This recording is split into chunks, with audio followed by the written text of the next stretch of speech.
So you've got to have a powerful message. So how do you do that? Well, here, let's talk about that. We're talking about taking charge of the game, right? So maybe you should practice the 7 Ps. And just so you know, it's not really 7 Ps, it's 8. But it says 7, all right? What are those 7 Ps? Does anybody know? Here, I'll read them for you. You don't even have to try. Here, plan it, prepare it, practice it, promote it, present it, promote it again, profit for it, and the last one, which is really the 8th, is publish it. When we're talking about your message, let's start at the very beginning. Let's start planning your message. What does that mean? If you plan your message, that means what is your goal? What are you trying to accomplish by putting that message out there? What is your goal? After you planned it, I want you to prepare it. You know what that means? That means you need to use your training. How you've learned to prepare a 10-minute presentation, how you've learned to prepare a 1-minute infomercial. I want you to prepare for that presentation, all right? And when you finish that, I want you to practice it.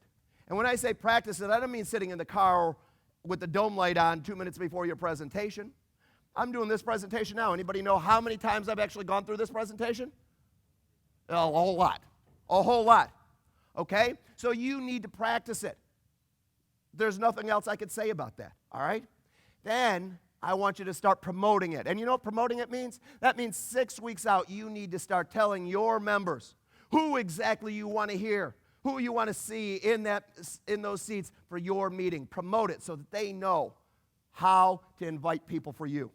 And now that you've promoted it, guess what? Now you want to make sure that you can present it the way it's supposed to be done. And when I talk about presenting it, I mean I want you to make me want to listen to you. Make me want to listen to you. Don't just stand up and read it. I understand that most of you aren't public speakers, but make me want to listen to you.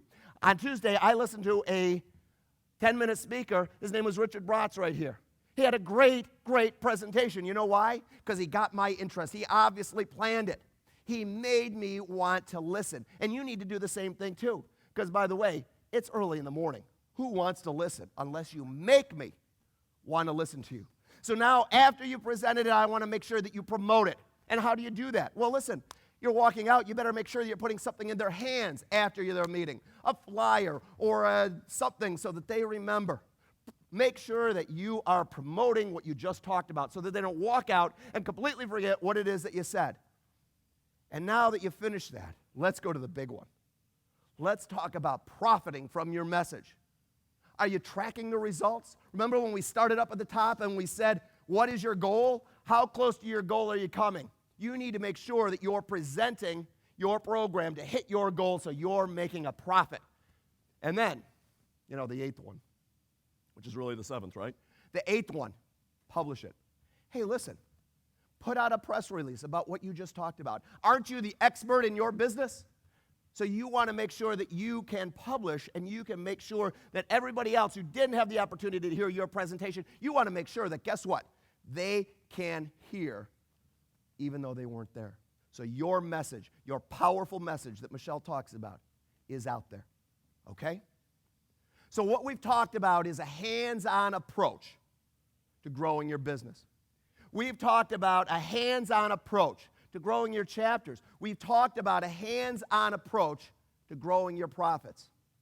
You see, recognize this. The recession is only going to hurt if you choose to participate in it, okay? So now, let's do this. Let's think back to my story about Dennis. Remember after 9/11, remember how tourism in New York City was really in the dumps? In fact, most businesses were really in the dumps, and they needed tons of federal aid. Remember all that? Okay. But I was talking to a gentleman who thought nothing about blowing another $12,000 on Yellow Page advertising simply because some guy said, hey, you should have a big ad. What did he do differently? Well, he adjusted his attitude, didn't he? He took charge, didn't he? He found a way to stand out from his competition, didn't he? What did he do differently? See, he refused to participate in that recession. So here's what I want you to do. I want you to repeat after me. I refuse. No. Say it again. I refuse to participate in the recession. Say it again. I refuse. I refuse to participate in a recession. Say it one more time. I refuse to participate in a recession. Now, you got a button. I know some of you aren't wearing it. Put it on right now. Refuse to participate in a recession because, ladies and gentlemen, it's all about you. Thanks. Have a great day.